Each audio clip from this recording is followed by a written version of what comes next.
Welcome to the lecture on grain structure during solidification in welding. So, we will talk about after the solidification starts in welding, then what way the grain growth takes place, and we have already discussed about this phenomenon which primarily takes place in welding, that is epitaxial solidification or epitaxial growth. So, we will have the idea about the epitaxial growth as well as the non-epitaxial growth, and also how that nucleation starts. So, about these things we will have the discussion in this lecture. So, in fusion welding, the existing base metal grains at the fusion line act as a substrate for nucleation, and being in intimate contact and wetting completely, crystals nucleate from the liquid metal upon the substrate grains without difficulties. So, as we have seen in the case of nucleation, so we understood that nucleation is normally of two types. So, you have the homogeneous nucleation and you have heterogeneous nucleation. So, as we have seen that in the case of heterogeneous nucleation, again the particle to nucleate from the substrate, there are few things which are coming into picture. The one is the surface energy terms, another is the contact angle, and based on that we already had seen that you have the activation energy formula that was there. So, the energy barrier that has to be overcome.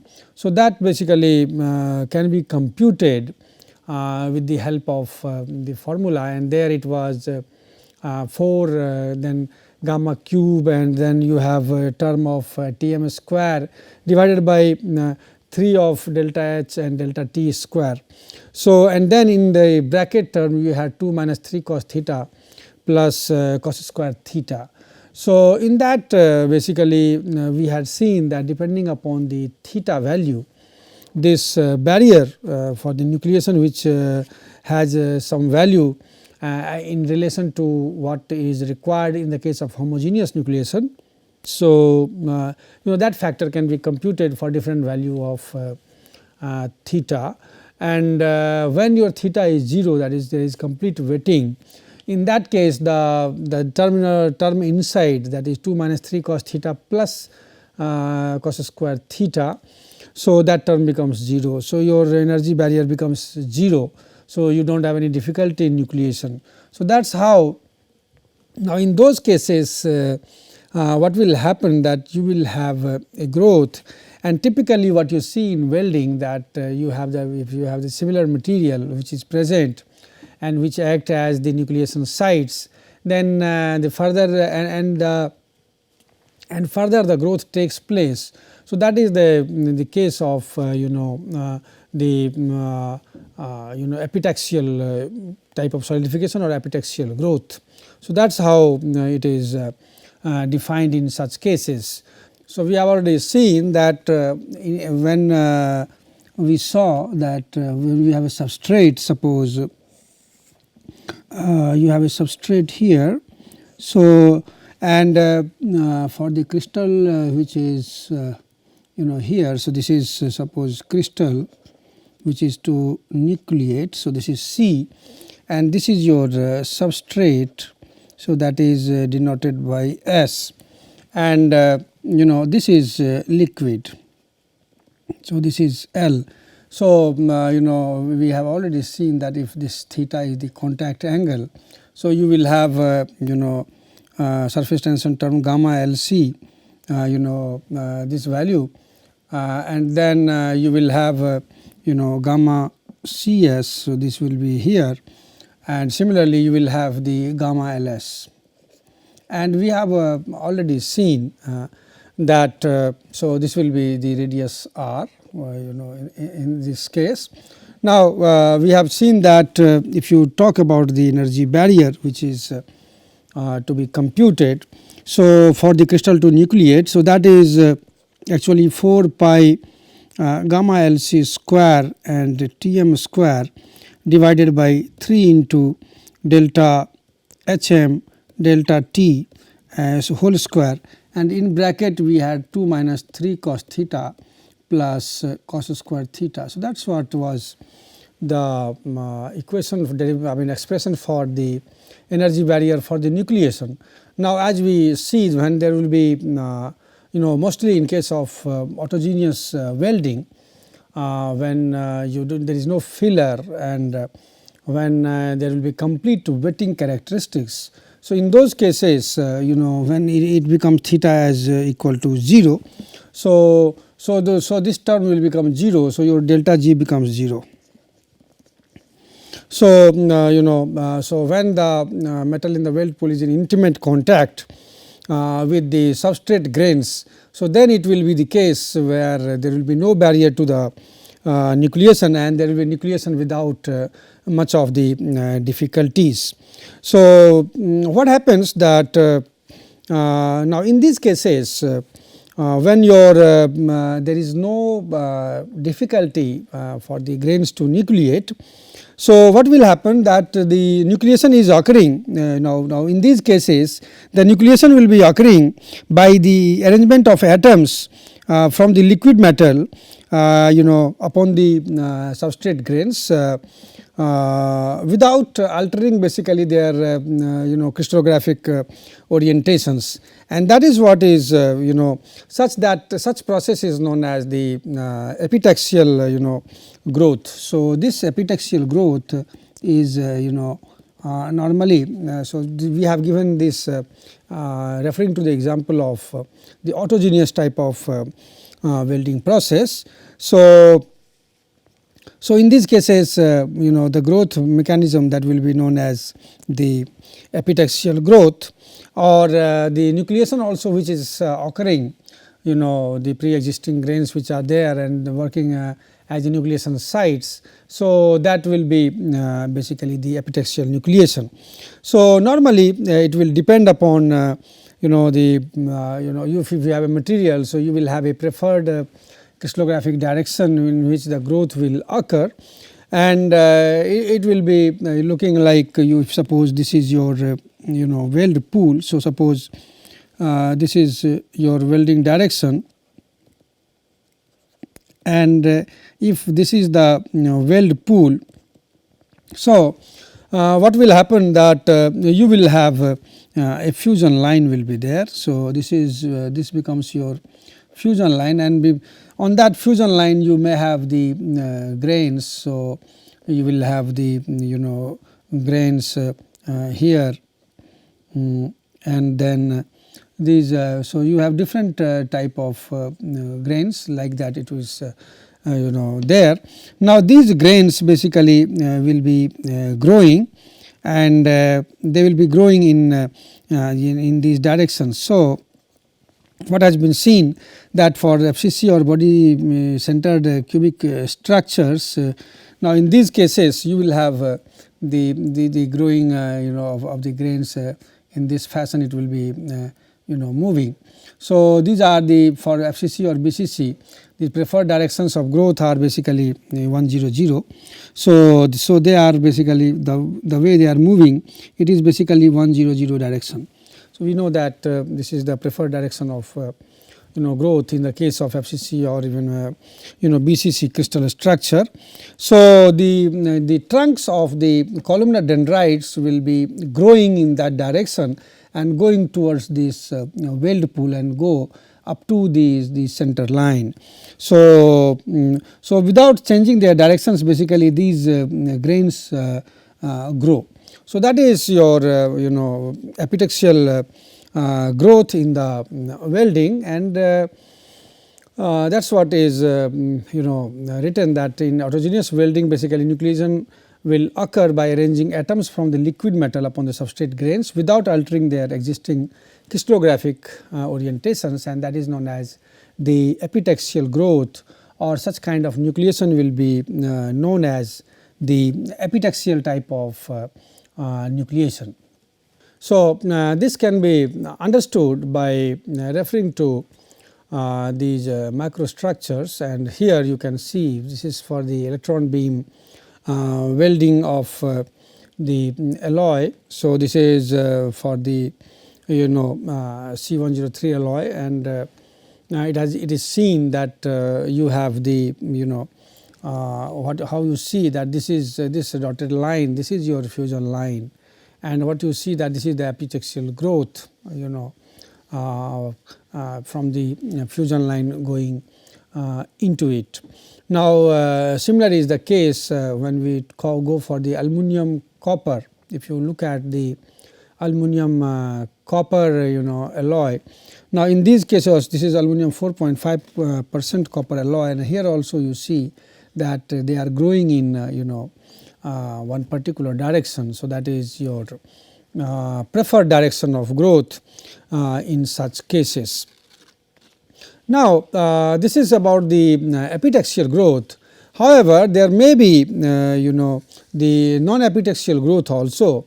When you use the fillers, in those cases you will have the chance of non-epitaxial growth at the fusion boundary. So, in these cases when you are doing the welding with a filler metal, or we are joining two different materials, then the weld metal composition will be certainly different from the base metal composition, because there are two different materials being welded, or similar material being welded, but you have a filler material which is of different composition, different material.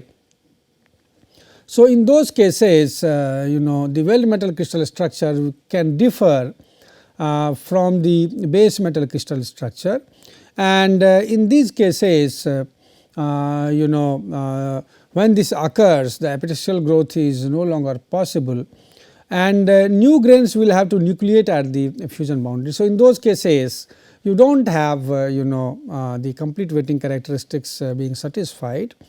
So, you will have the nucleation of the new grains, and so new grains will be nucleated at the fusion boundaries. So, and from there you will have the further growth of the grains.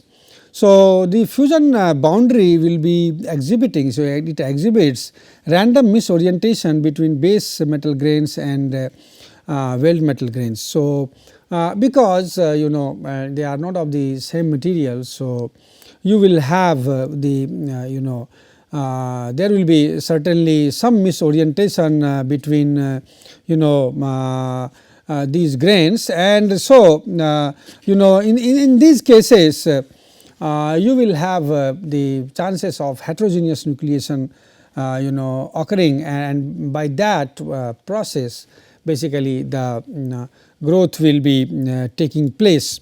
So, normally when we talk about the grain structure near the fusion line, in those cases, so away from the fusion line, the grain structure will be dominated by the different mechanism that will be known as the competitive growth, because what we see that you will have two directions of growth. One is your crystallographic direction and another, so that is your EG growth direction, and you have two way, that one is crystallographic direction, another is the growth direction in which the growth will be maximum, because that will be depending upon the direction of heat flow.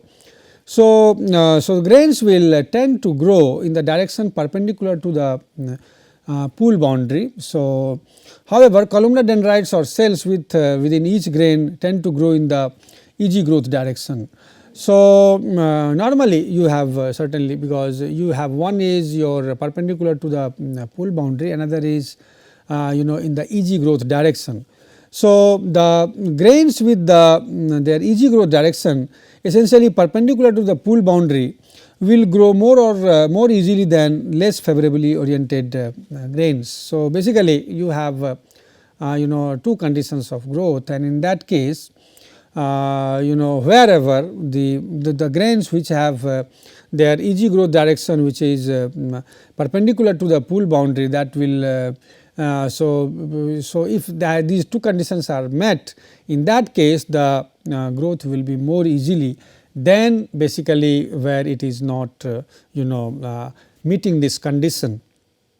And when it is so only along that those grains which have these conditions satisfied, they will be growing, and this mechanism is basically known as the competitive growth. So, this is known as the mechanism of competitive growth in such direction, in such cases. So, basically we need to know the EG growth directions, and if you talk about the EG growth directions. So, you have for different type of crystals, you have different EG growth directions. So, if you talk about the crystal structure, and if you look at the EG growth direction, so that basically you must have the idea when you study these material science and engineering. So, if you talk about the face centered cubic structure FCC, now for them the EG growth direction is 100. Similarly, for the BCC crystals having BCC structure, again you have the EG growth direction as 100.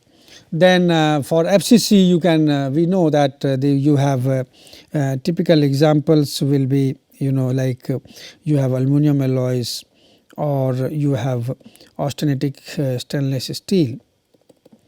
So, similarly for BCC you have carbon steels, and you have ferritic stainless steel. So, these are the BCC having BCC crystal structure. Similarly, you may have the hexagonal close packed structure, and it has the direction of 101'0, and then we know that for such materials like titanium or magnesium, they come under these type of crystal structure, and they have the value 101'0. This is their EG growth direction.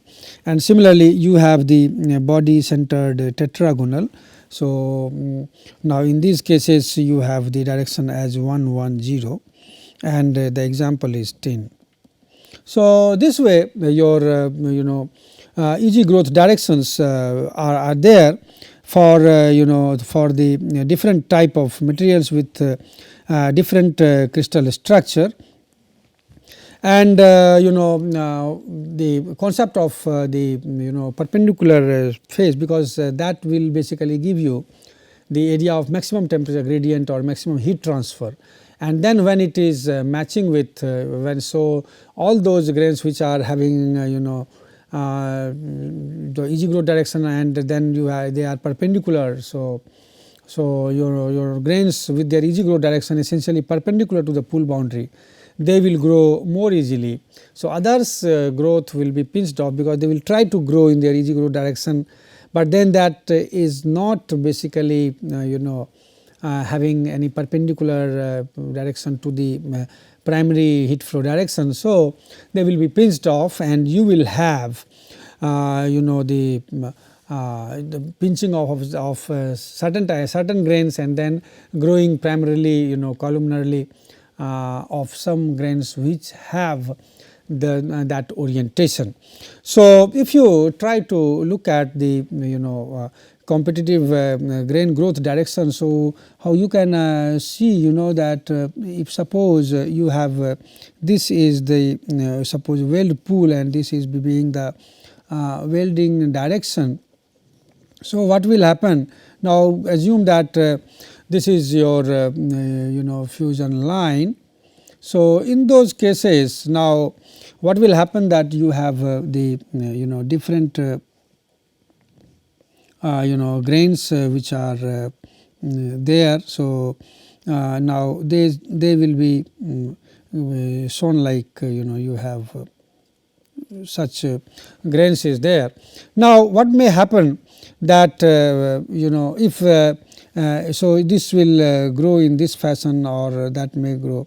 So, and this will grow in this fashion. So, this is your 100. So, and from here it will grow like this. So, this being 100. So, perpendicular to this pool boundary, basically your growth will take place. So, your growth is going like this. Similarly, this will be moving like and then so, and some may be pinched off like this. So, there may be some going like that, but ultimately the growth becomes like this. So, this is the example of the competitive growth mechanism in the case of welding. So, then we will talk about the effect of the welding parameters, and if we talk about the effect of the welding parameters like especially the welding speed. So, if you choose high speed and if you choose the low speed, in that cases the the orientation of the grains also they will be changing. So, you may have the low speed and you have the high speed. So, when your you have a low speed, then the weld pool shape is basically elliptic, and we have understood, we have already discussed about it, that when you are changing this speed, then at higher speed it becomes in the form of tear shape, and accordingly the grain orientations also, grain structure changes. So, when you have the low speed, now in those cases your the grains which you get, they will be having, this is the pool looks like, and that way your grains will be shown. So, in the middle it will be moving like this. So, this way your grains will be looking like. So, this is how grains will look in the case of low speed, and at high welding speed you will have the tear shaped pool. So, you will have so this way the pool shape will become, and in that case your grains will be straighter. So, that way.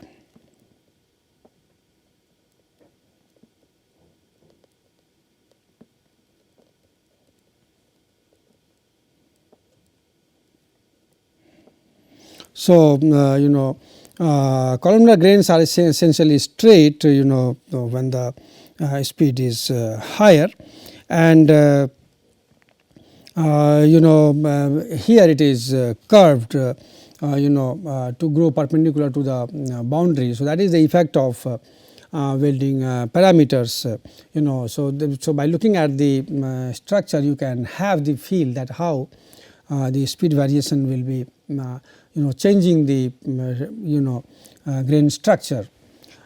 Next thing which is important to be understood is the weld metal nucleation mechanism, and there is typically you have certainly, as we know, that there is region of solid liquid mixture in the case of welding. So, when we talk about alloy, so as we know that when we talk about alloy, so you have a region of mushy zone. Now, these mushy zones have the solid as well as the liquid region. Now, these regions, so now there are basically three possible mechanisms of the new grains to nucleate during the welding, and these three mechanisms are said to be the dendritic fragmentation, grain detachment, and the heterogeneous nucleation.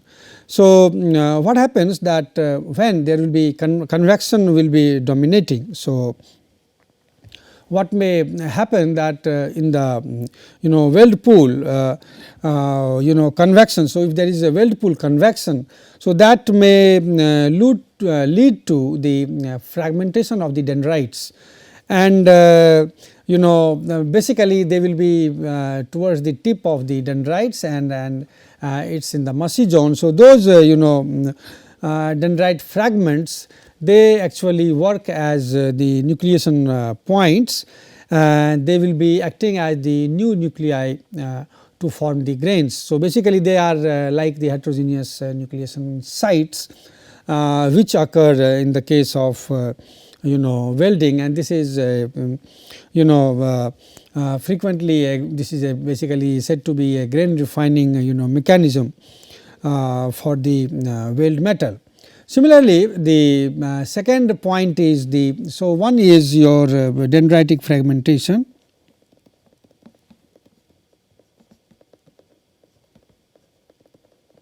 Then you have the grain detachment also is being experienced.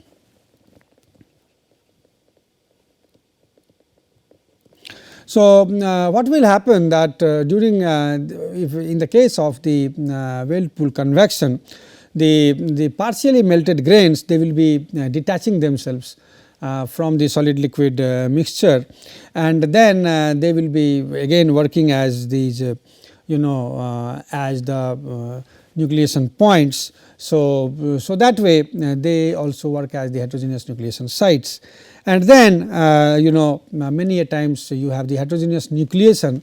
So, that is by the addition of, or by because of the presence of heterogeneous nucleating elements, or you may have many a times you have the foreign particles which are present in the weld pool, and these foreign particles which are present in the weld pool, they act as the nucleation sites.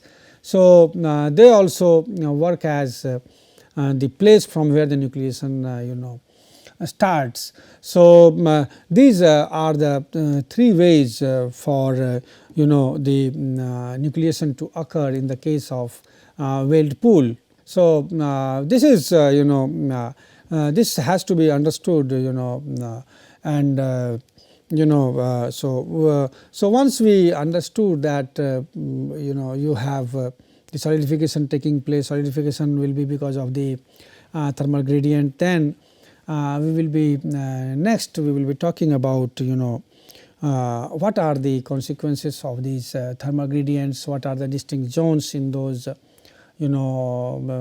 weldments. So, we will have more and more idea about the other aspects because of this temperature in the weldments. So, that is about this grain structure and their traits during the welding process. Thank you very much.